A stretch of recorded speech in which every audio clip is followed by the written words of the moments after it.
Hello, my extraordinary princess and the beers, and welcome back to another guest starring episode with none other than Ebony Smith. Now, I get hit up a lot, like practically daily, to have other coaches come onto my podcast. And I love supporting other coaches because I am all about the abundance mindset, that there is plenty more where that came from, that there is never a scarcity of clients, nor is there a scarcity of coaches, because we all are like little twists of that knob of the safe. So if something I said is said in one way, and then something I've said is said in another way, but by somebody else at a different time, in a different place, maybe you hear it differently, and it actually maybe lands and sinks in that time. So something I may have said for hundreds and hundreds of times and hundreds of episodes now, you may hear it from somebody else and have it really land. The other thing that I like to make sure of when I bring on other coaches is that they are walking their talk. Because there is, let's be honest, a low bar for entry for coaching. However, when I find one that is a diamond in the rough, I have to bring her to you because she is such a badass, and she brings an energy of claiming. I think every single one of you, especially if you've been a people pleaser in a past lifetime, will totally see and understand how she got the success that she has gotten in such a short time, with growing her business from being in corporate to now being a business owner. And you will hear in this episode the identity, the beliefs that she has, and how she daily embodies those beliefs of really claiming her desires and being absolutely so freaking unapologetic for what it is that she wants and the big ass goals that she is going for. And I have no doubt in my mind that she is going to achieve them. Actually, right after we got off of this episode, I told her, I said, you have a 9-figure business. And I saw it for her, because her demeanor, her essence, her identity, how she shows up is so freaking congruent with that level of income. I have absolute full-on certainty and clarity that she will be achieving exactly what she sets her mind to. And she's already got quite a few notches under her belt.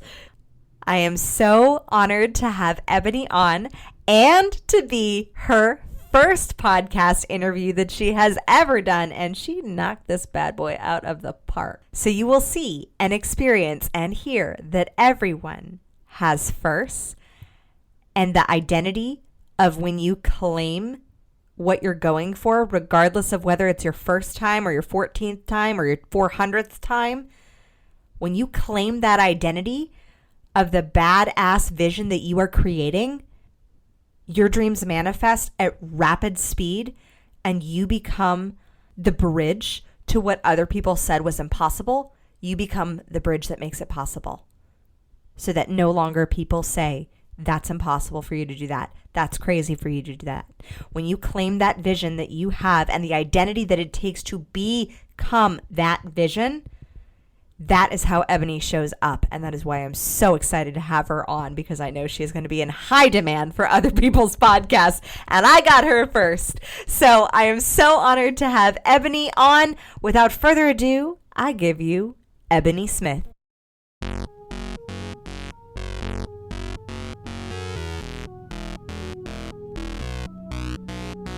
Welcome to the Princess and the Bee podcast, the place to be to build your empire as queen of your body, business, and life. I'm your host, Kimberly Spencer, founder of CrownYourself.com, and I'm an award-winning coach, Amazon best-selling author, and multi-passionate entrepreneur. Each week, I give you the systems, strategies, and success stories to help you master your mindset, communicate with ease, and triple your productivity so you make the income and the impact you deserve. Imagine this podcast as your weekly spark of inspiration as you take it to the next level with all the B's of your life: body, business, bank account, boys, and babies. Let's make it rain. Hello, my amazing Princess and the Beers, and welcome back for another astounding episode of The Princess and the Bee. And I am so excited to be here with you, and another amazing B for badass, Coach Ebony. Hello, my amazing Princess and the Beers, and welcome back for another extraordinary episode of The Princess and the Bee. And I have another amazing B for badass coach here today, Miss Ebony Smith. She is an executive coach and the founder of Ebenum Equation. She began her career working for Fortune 100 companies such as Ryder, Sunoco Logistics, BP Integrated Supply and Trading, and World Fuel Services.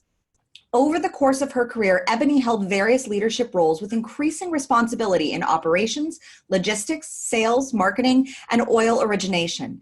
Now she spends her time running her certified woman-owned and minority-owned business, providing services in the areas of foresight strategy, coaching, facilitation, and talent development. Ebony's superpower is utilizing her extensive experience and straightforward, authentic approach to enable leaders to lead more effectively and inclusively. Leaders often research ideas, thoughts, and processes to acquire knowledge on topics, but rarely integrate the information into everyday action. And that is where Ebony exceeds. So Ebony, welcome to The Princess and the Bee. Thank you. I'm so happy to be here. It's such a pleasure. And I do want to let you all know this is Ebony's first podcast interview. She's spoken on stages before, but she is blessing me with being the first. So I am so honored to have you here. How did you get started into moving from corporate into leadership coaching, and why specifically leadership coaching? Okay, so I'll give you a little bit of my backstory. So I was on a trading floor, trading oil derivatives, putting together financing deals for companies' biggest purchases. So airlines and shipping firms, trading derivatives and helping them come up with risk management around oil price risk. And I went to Bhutan in October of 2014. And it had been on my bucket list probably for about 8 years. And I was like, am I ever going to take 3 weeks off straight? I mean, I had 6 weeks vacation, always 2 in the bank. 8 weeks vacation. Am I going to take 3 weeks off and take this trip hiking through the Himalayas? And that year I decided, you know what, we're going to start crossing off this list. So I did 10 days in Machu Picchu, which is the picture behind me. And then I did 21 days with a group of badass girlfriends. And we spent 10 days in Bhutan. We spent some time in Doha, time in Bangkok. And so while I was there, I meditated a lot. And I was like, I know that I have a bigger purpose. What is it? Lead me there. 60 days later, I got an ultimatum at work to move because it was going to serve the corporation. I'd said no probably like 4 times to move or leave. And I was like, I'm going to pick me. And so this was the fork in the road. They didn't know I had been doing all this development work. I'd always had a coach myself. And then as I was sitting home on that first Monday, I had to figure out what was I going to do. And so I was like, you know what? When you're curious, when you're in times of trouble, get curious and start learning. And I decided that, you know what, it may be cheaper for me to become a coach than to hire a coach for an entire year to walk me through this. So I went to coaching school. Amazing. I love that you follow your curiosity.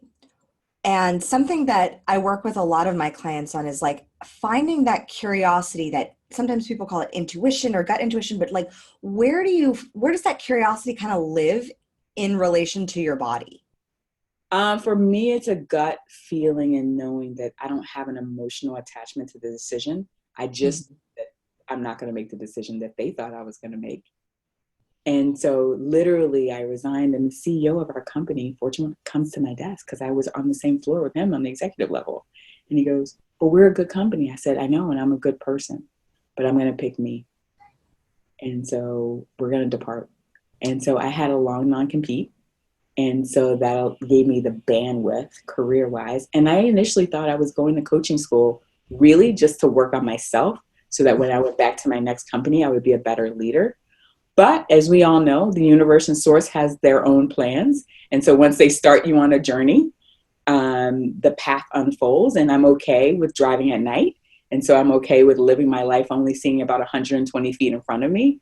And if I get scared, I shine a little bit more light on that part of my life and figure out where do I need to get curious. And also for the first time, because a lot of times as women, we don't ask for help, I tapped into my network. And so I started having a lot of conversations with a lot of people, and they were generous and they wanted to have those conversations. A mentor that I'd had in corporate, who was CEO of the largest company in his sector globally, I called him and said, hey, by the way, I'm going on garden leave. And he goes, that's amazing. I had a 1-year garden leave. This is what I did in between being COO and being CEO of this company for 1 year. And he walked me through it and he goes, don't be attached to the outcome. I promise you there's a lot for you to learn and a lot of things for you to figure out. And so I told myself, even though I traveled a lot and I loved traveling, I had a global travel job, I was going to stay home. So for the first time, I spent 60 days in my own house, sleeping in my own bed. I'd never done that. I had an 80% travel job before then. So can you imagine, like, to live in a house for that long and not have slept in your own bed for 60 straight days? Slept in my own bed, ate my own food, hung out in my house, breakfast with friends. I'm like, come over, I'm cooking breakfast. You can come over before work. 5:30 breakfast is fine, I'm up. And just like really connected with my friends and myself, which felt really great. So that's how I got here. An ultimatum from 4 men who didn't think I would pick myself. Wow. How has the practice of non-attachment served you? And how do you practice non-attachment? Well, first of all, I'm still on the road. I think I went from being super skeptical to now I just accept. And I was like, and it doesn't mean that I don't work hard and I don't have intentions, but I also have this underpinning faith, I would say, and gravitas that I sometimes give the universe as often as I can. And then I work with a coach. I'm a coach. I have a coach. I have multiple coaches, because when you become a coach, then you realize, oh, I can get a coach for this and a coach for that. And so I work with my various coaching people. And one was like, you need to work on patience. The person who wins, who has patience, will sit on the throne. And you're feeling frustrated because you're not being patient. Time will unfold. It's an illusion anyway. Let it unfold, and it won't unfold on your timetable, but like that's really how it came. And they're like, when in doubt, write. Get your ideas out on paper. Thought leaders are the ones that attract other people.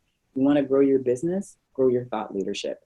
And so those are the things that I got through non-attachment. And I'm on the path. I am nowhere near where some of the people I know, and I'm like, oh gosh, I really want to be like you. Like, that's an aspirational version of me for tomorrow. But the version of me today is way better than that version that was 5 years ago, or even the version of yesterday. So that's the part that I'm grateful for. How do you balance, especially as a woman, the masculine doing, hustle energy, which I love, and the feminine ability to receive and that patience? And how have you found that dance as you've entered into the world of entrepreneurship? I would say I had to learn it, because corporate entrepreneurship and growing a corporate brand in business and sales is much different than growing a small business that you own. And so just understanding what that dance looked like, and learning like a whole bunch of new terminology and processes that just aren't a part of large business doing business with each other, right? When it's small business doing business with large business, it's a totally different track. And so I would say being authentic, getting my voice out there, and then being clear on what's the one thing I want them to buy from me. Because a lot they can't handle that I can do 10 things. But I need to say, all right, this is the one thing that I want as a gateway offering that I'm going to be able to knock out of the park for them. And from there, I'll get a loyal client. And so I think being myself really is the way. Like, some days I feel really feminine, and other days I feel like, you know what?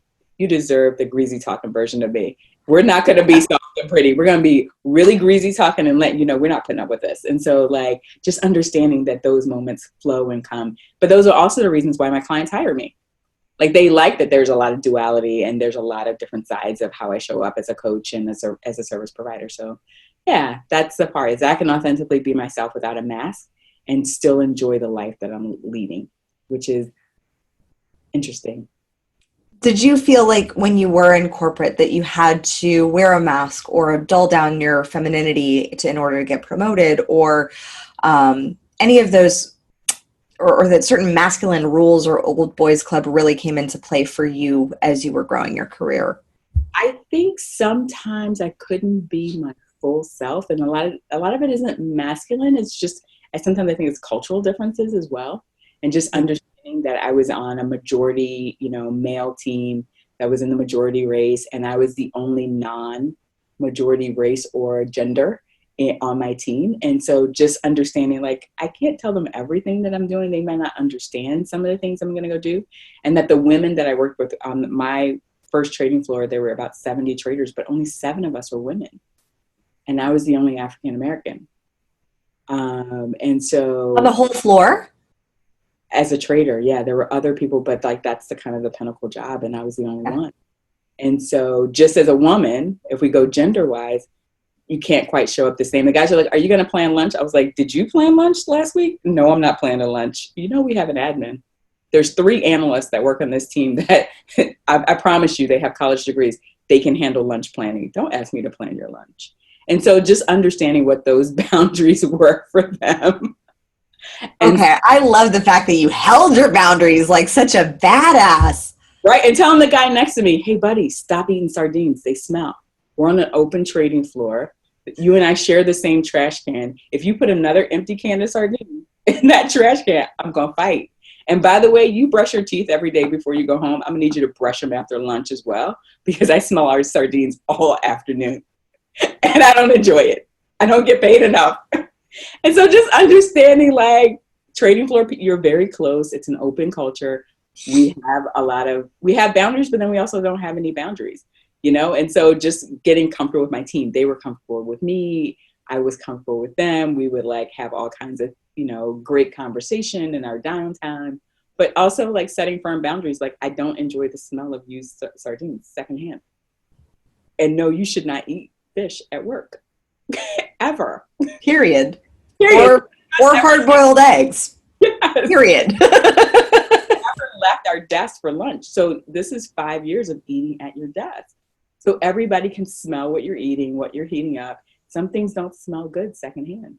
And so just having those kind of conversations, like, I think those are more the boundaries and less around like the hard, big things, because people are respectful and whatever, but just kind of understand, like, he's like, "Oh, the guys never said anything." I was like, "They say something to me, but they're not saying anything to you. So I'm going to tell you, no more sardines. And you can't empty that fish trash in our joint trash can. Take it to the kitchen." And so, he did it. He was great. He's like, "I told my wife what you said." And she was like, "I can't believe nobody ever said anything to you." I was like, "Who are you people?" When you were growing up, who taught you this ability to stand in your power amongst men, amongst, being a minority? Like, who taught you this amazing boundaries that you have and the power that you have? It's extraordinary. My great women, like, whether it's my mom, my aunts, my grandmother. My mother always told me as a kid, she goes, "You can say anything you want to me, but you better watch your tone." And so that helps with finding the language that you need to communicate what you want with doing it in a respectful way so that you connect with people, but also they don't feel like you're being hostile or that you are angry. "Look, I'm just going to say this to you because it needs to be said, and that's it." And so that's the thing, right? That was the thing. And I think, I had a lot of great low risk incubators along the way, whether it was volunteering as a candy striper as a kid or being in Girl Scouts, or I worked in the guidance department as one of my club activities when I was in high school, and I'd help people navigate the college application process. And then when I was in college, I was a resident assistant, so I was an RA. All of those things, I think, prep you in, low risk ways to incubate your own leadership and helping you stand in your power of how things are going to go.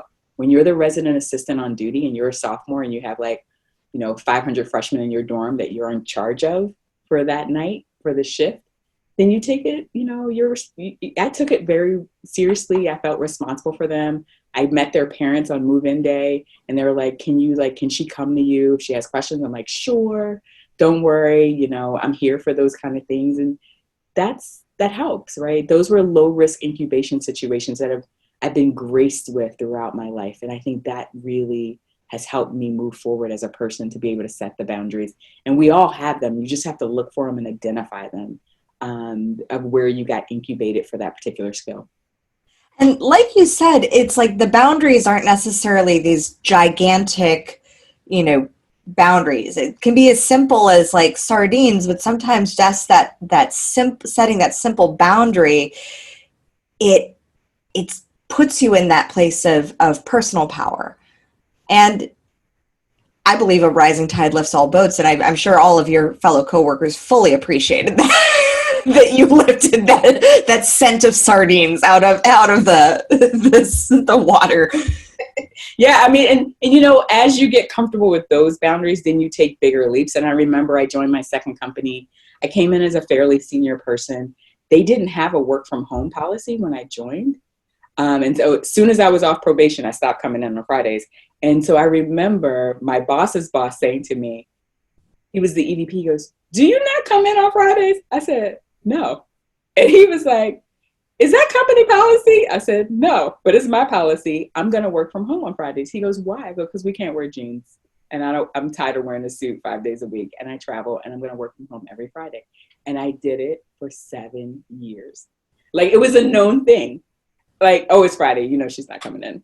I worked and I was online and I was on video calls, but like, honestly, I wanted that day to decompress into my weekend. I traveled so much during the week that like when I came home on Thursday night, the last thing I wanted to do was be in an office. I wanted to be at home, so I did. And so my boss, I cleared it with him. He was like, "I work from home full time. How am I going to tell you that you can't work from home on Fridays?" And so I just set my own policy. And then everybody else adapted. I also then at the same time decided that I was no longer going to, in the middle of key trading hours, go to meetings that people set. And I would always dial in. So even if I could see the conference room from my desk, I just didn't go. I would dial in remote, like people on our team in Singapore and London, and take the call from my desk and continue working. And they're like, "Are you not joining us?" No. I told you I don't enjoy meetings during my core trading hours. I will dial in and listen. But if the market moves in a way that I need to take action, I need to be at my desk to do that because this is my primary job here. And I enjoy management, but if you really wanted me to participate, you would do it after the market closed. Plain and simple. And if you set these policies, people would hear them. What are they going to say? I love the fact, and I hope everyone is listening is picking up on a couple things that I really hear from what you've just said. One, decisiveness. Like, you saw things, you made a decision, and that was just, you didn't ask for permission to make that decision. You weren't like dancing around, like asking for feedback on that decision before you made the decision. You made the decision, and then living and operating by these personal policies that, and business policies or career policies, whatever, but having a set of policies in place that are non-negotiable, and that you made that decision to live by those personal policies and they stick. And I think have those two policies, beliefs, habits, the habit of decisiveness served you as you've grown your business?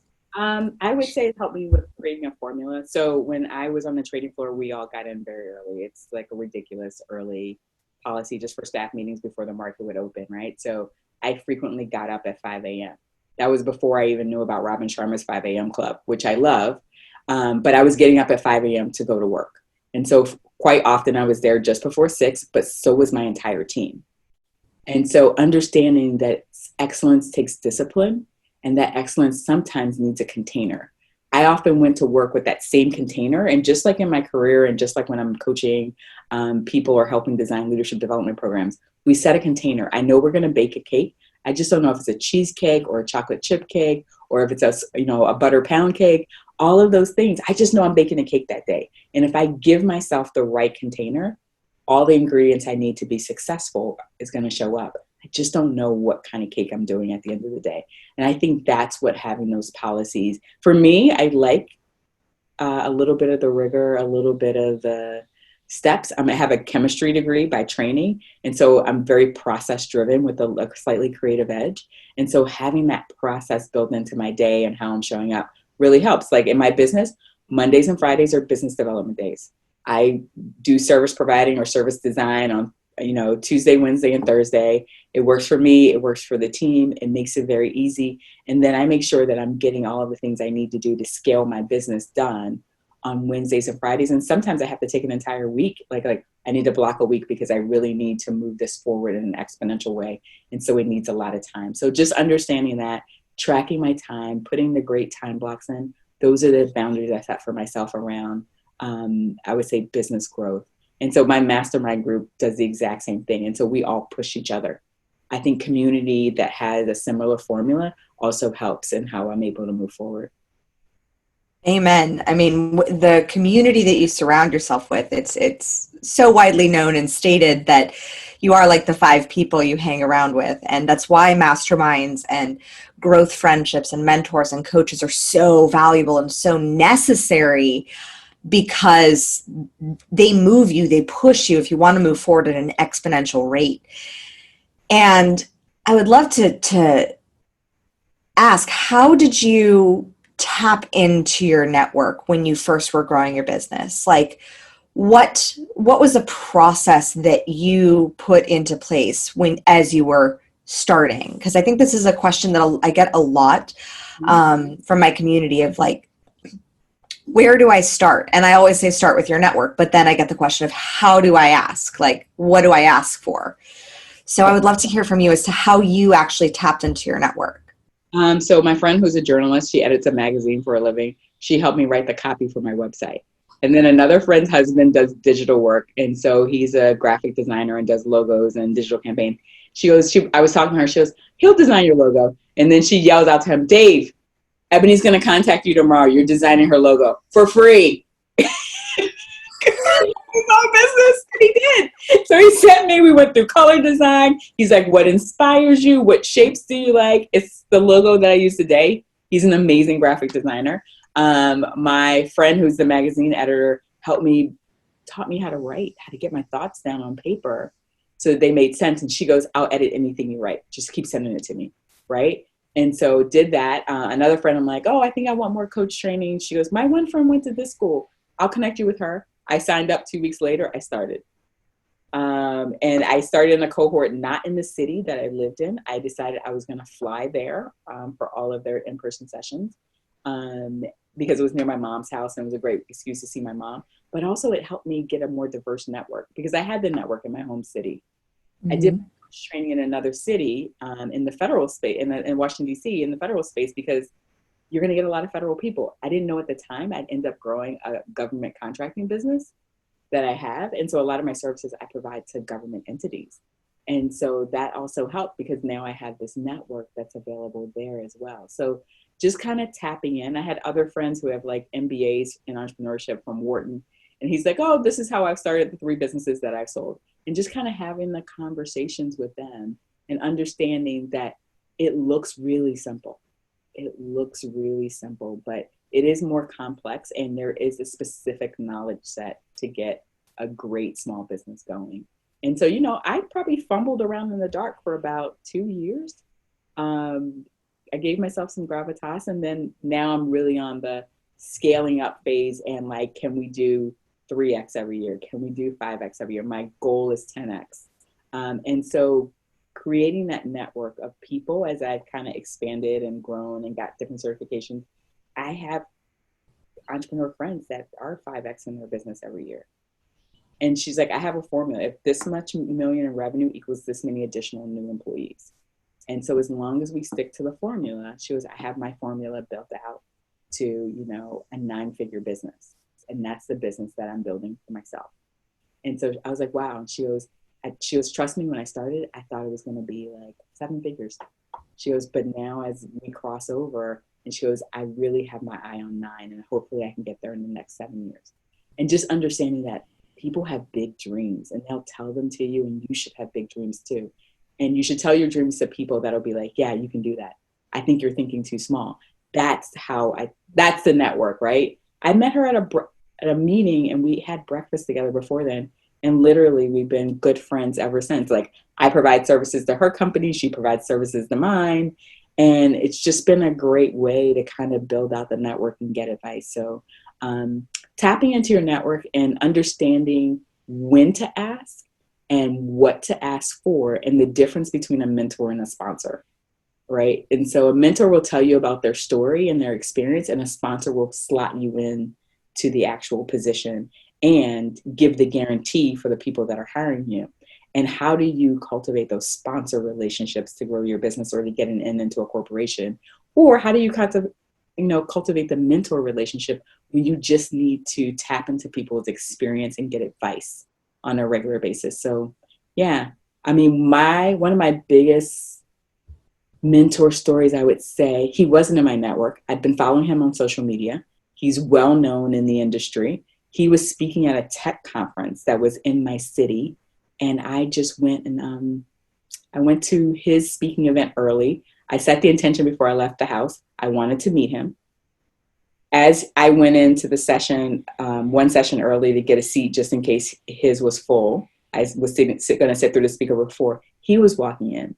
And I said to him, "Hi, John." And he goes, "Hi, you know who I am?" I was like, "I follow you on social." He's like, "Oh, wow, that's amazing. What's your name?" And then he sat down next to me and we started talking. Then we had lunch and then dinner together at the same conference with like other people. And then he became my mentor. He goes, "These are the things I see that I think you should look at." And he's somebody I can call whenever I want. And literally, I just set the intention before I left the house that I wanted to develop a relationship and a connection with him and let the universe serve it in the way that it chose to in that moment. So hopefully that answered the question. I know it was long, but. Oh, that was a perfect, beautiful answer. I love one of the things that you said specifically is you're surrounding yourself with mentors that make big dreams seem normal. And it's one of the things that I got very curious about when I saw my toddler going from crawling to toddling. And I said, why is it so easy? This big, it's a full body transformation to go from crawling to walking. Why is it that toddlers aren't doubting themselves or wondering if they can, or questioning every time they fall on their butt what the next step is, or if they're going to be able to ever walk? And it dawned on me that they, when we are learning to walk, everyone around us is on 2 feet. So it's normal. It's absolutely normal. And I think as we go for these big dreams, or as we start to have those big dreams or share those big dreams, a lot of people who've given up on having those big dreams will make it seem abnormal. They'll make you seem different for having those big dreams and lofty goals.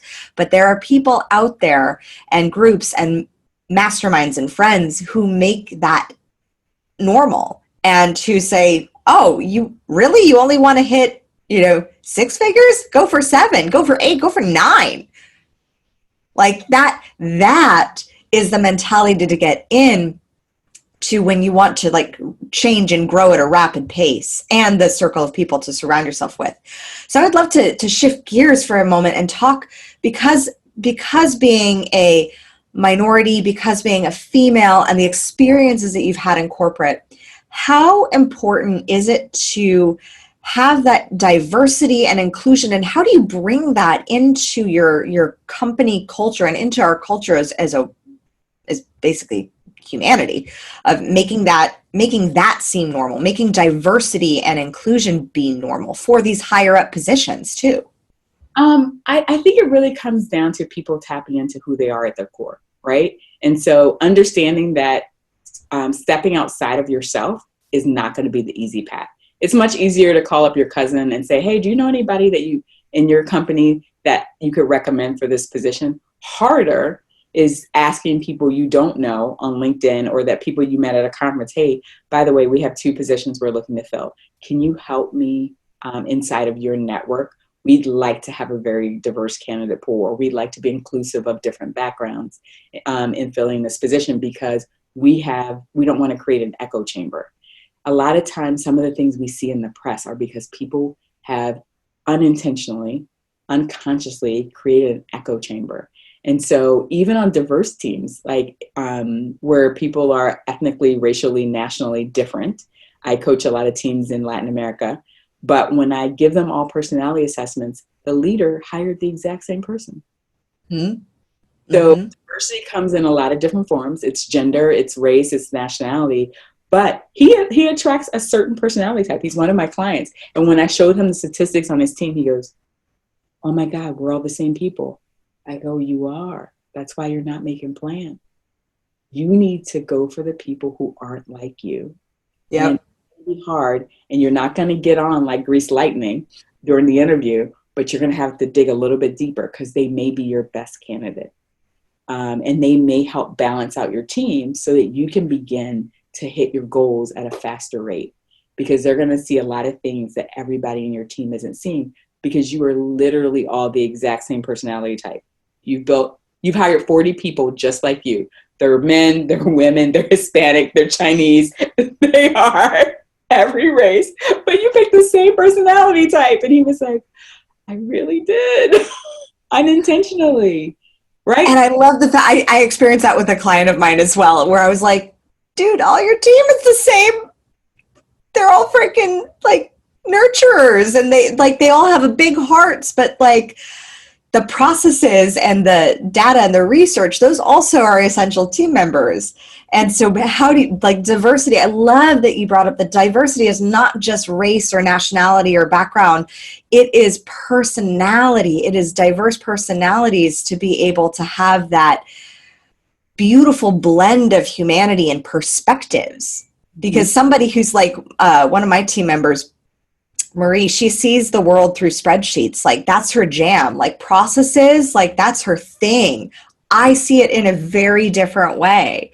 And it's so beautiful to be able to have that diversity, to see a really beautifully organized spreadsheet for one, and a process that I'm like, oh, this, I wouldn't have put that together.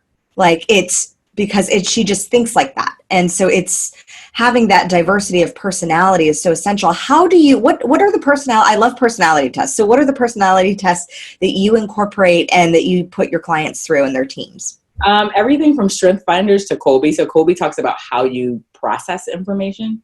And so in one of my mastermind groups, we always call each other by our Colby, which is like, oh, I'm a long line follow through. I can sit down and do a process map for anything, right? But then I have half the group is quick starts. I was like, oh, you guys are at it again. Stop spinning up new ideas. We actually need to implement something. You cannot implement one new idea. Just finish the ones. And that's how we hold each other accountable. She's like, oh, yeah, so you're really stuck. You need some more quick start to get that done. Other people are fact finders, right? And Colby. And so they're really fact driven. They have to research everything before they can start. Other people are really great at implementing. All they really want to do is implement. And so for me, that's one of the ones I would use on a team. Like, so I'm gonna need to know your Colby score because I need more, quick starts on my team because I am the follow through. And so I want somebody that's gonna be like, hey, stop, get out of your own way, just get done. It doesn't have to be perfect. You just need to launch, right? And so those kind of things. I also love strength finders, understanding like what your for your number one strength. My number one is I'm a maximizer. I take good things and I make them great. And so that's really helpful for my clients when I'm coaching them because I see their greatness and I'm like, if we just tweak this and tweak that, I'm pretty sure you're going to get a different branding internally in your company. And so those are the things those are the ones I like. I like MBTI. I like Energy Leadership Index. Like, how do you show up energetically as a leader? I also like Wealth Dynamics for entrepreneurs. It's Ooh. Yeah, it's one out of Asia. And so it's based on the I Ching and using Carl Jung's work, but it's a great one. It talks about how you show up as an entrepreneur. And are you the mechanic, the star, or the creator, or are you the deal maker? And you need to kind of round out all of the points in that assessment. So I use assessment. So the process person to me looks at myself from up here, and then I'm designing different parts of me as a leader, as a business owner. And I think if I got more information about how I show up from up here, what would I tweak to make it the process a little bit easier for me, a little less stressful, a little better designed? I use design thinking for everything. I believe in UX, which is user experience methodology. How can I design a better experience for myself? Because in the end, part of the non-attachment is designing a life that really works for you. And so if you can design a life that really, really works for you, it no longer becomes a job. It's just how you're living your life. And then you don't need a vacation from it because you wake up every day enjoying what you want. A string of amazing days leads to an amazing lifetime. And that's my goal. And so that's how I use the information, just really to design a better day for myself. I love that because it's not an attachment to this, like, because I think a lot of people, they take that that personality assessment, and then they're like, oh, this defines my identity. And it's like, no, that's that's adding on attachment and identity to the thing. It's like, that's how you operate. You can always shift how you operate. Like, you can always pivot and do those little tweaks, so you bring in a little bit more, or bring in support around you that can help tweak and amplify how you operate. But that personality type, it doesn't have to like weigh you down or be used as an excuse to define your behavior. Like, use it as an assessment rather than an excuse to say, oh, well, I'm just like, I use the bank personality test a lot in my business and with my clients. And oh yeah, I'll send it to you. It's amazing. It's values based, so it teaches people how you buy. So how do you, and not only buy, because we're buying all the time, but like, how do you buy into an idea? How do you persuade? And so in that personality type, and there's all correlations between all the personality tests and all that. But with that one, when I see like, I'm an action, so I get things started and I love taking action, and then having those blueprints on my team that help keep that action and processify it and make it a little bit more organized, and then also come at it from a nurturing customer experience perspective. That changes the game. But that, seeing how each one of these interlaces and then living by that and saying, okay, here's the action where the action is really good, and here's where I could maybe lean back on that action and maybe rise up with my nurturing and help with that part and help increase that part of me. And the same is true for using that for any tool that you're working with clients, with team, with anyone. Is that those personality traits, they identify you, but they are not your identity. Correct. I 100% agree. I just use it to figure out, how can I navigate a situation a little bit better? Exactly. They're the tools, but that you are still the pilot. Absolutely. I 100% agree. So I have so enjoyed our conversation, Ebony, and I would love to get into a little bit of rapid fire. Awesome. Let's go. Ready? Who is your favorite female character in a movie or book, and why? It's I love obscure. scientific movie. The new version is coming out in December. It's a Frank Herbert character. Her name's Alia. She is the sister of Muad'Dib in the Dune series. And so I loved science fiction when I was a kid.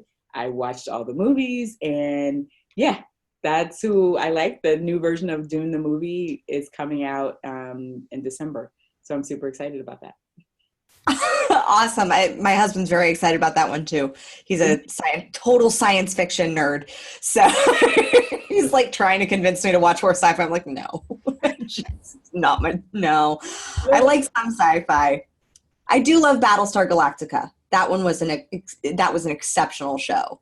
Like I said, I told Ebony before our call, before we started the interview, I said, rapid fire sometimes turns into rapid fire, and sometimes it just turns into little conversations. How do you define your kingdom? It's my home. Honestly, I just believe in a home that rises up to greet you. And my space is feng shuied, and so it's really important to me. Everything from the smell, the look, the feel, to clearing the energy, like just understanding my home is my kingdom, and it's really served me well during COVID. I'm actually been okay. Like we all have not great days during the quarantine period, but I would say most of my days are great days. Like, I love every room in my house, and I pretend it's a different place. I love that you use your imagination so much, and it's awesome. How if you had a curse jar or a swear jar, how much money would you have to put into it every day? Now, this also depends on how much would you charge yourself. So it depends. Are these curse words I say out loud or ones in my head? Ooh, see, open-ended. Totally up to you. A decent amount. I worked on the trading floor for 13 years. And so I am very good with not cursing with clients, but at work it was perfectly acceptable to curse at the screen.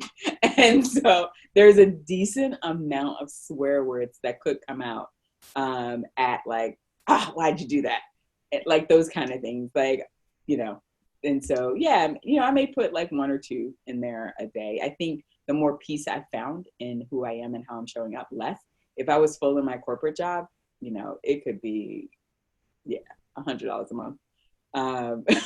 And not cursing at anyone, just saying like, why'd you do that? And now I'm just like, oh yeah, that now I'm just more like, oh, that happened. That's fine. And so how would you reinvest that dollar or two a day? Massages. Ooh, I good one. believe in a 2 massage a week protocol.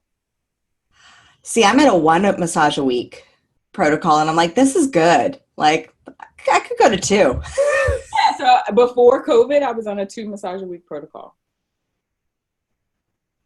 I heard that at a conference, and I was like, well, we should try that one out. That deserves Well, that's just become a personal policy. Well, some things you should read about, some things you should test. We're going to test this 2 massage a week protocol. And the guy was just talking about like, he's like, self-care is important if you're going to reach legendary status. And so 2 massages a week, 1 hot soak every night. I do that as well. And, you know, taking tree baths, which is just walking through a park or a forest. Even the trees on the sidewalk count, and trying to make sure you walk under 11 trees a day. And I was like, those are easy things. That's my thing for 2020. So I adopted a 2 massage a week protocol up until COVID. Yeah, it's been great. It was great. Awesome. I'm so happy. I live in the Gold Coast right now, and so massage are open. So I got to bring massages back. That was the one thing that for 2 months I was like, oh my goodness, bring back massages. So back to rapid fire. Who would you like to trade places with for one day, just one day, and why? There's a woman, her name's Janice Bryant Howard. A lot of people may not know her, but she's the first Black woman to start a $1 billion brand in the United States. She's still alive. I would love to trade places with her just to see life from her eyes. She started her company with like $1,500 in 1978. And her company's still going today. Her kids are running it. She's 70. She's in her 70s. I would love to just be with her for one day. That is amazing, because the first female millionaire was Madam C.J. Walker. So both 2 Black women. That is extraordinary. Dollar brand. She's the first one to found a $1 billion brand in the United States.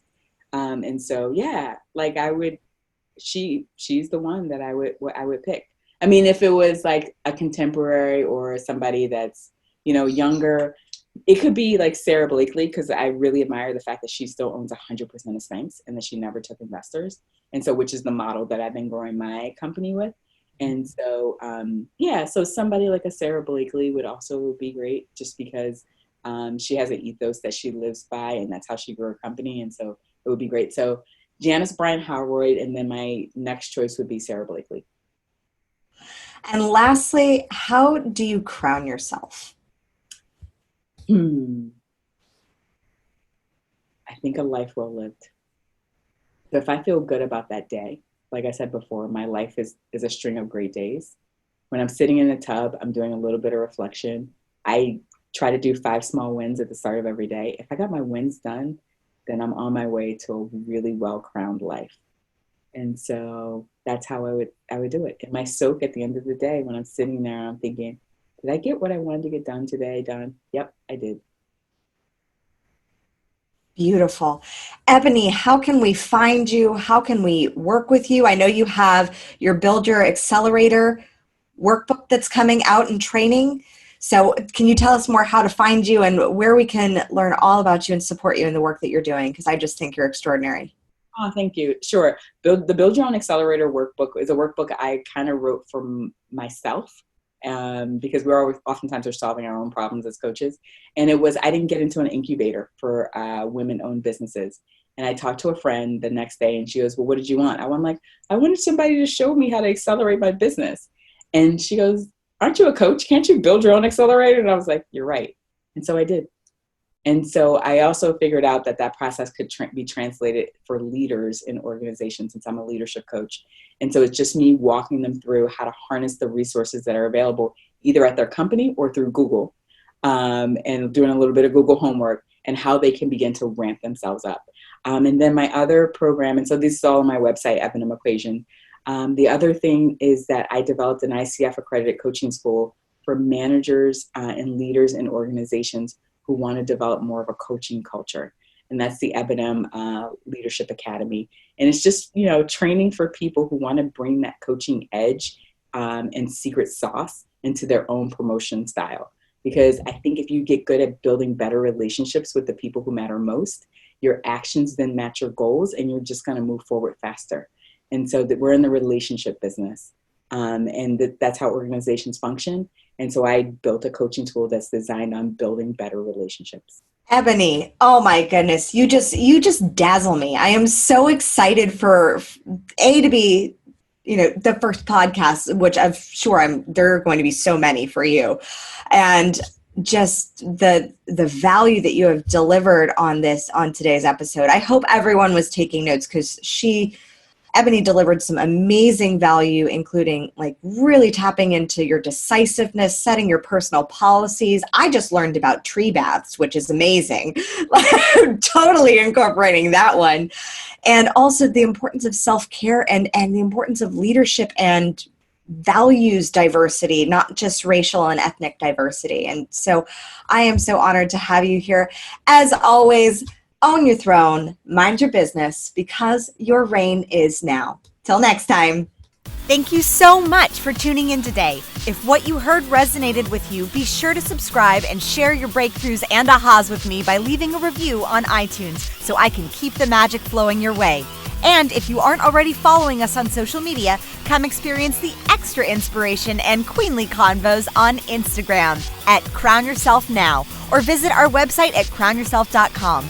I am so excited to connect with you in the next episode. And in the meantime, go out there and create a body, business, and life that rules.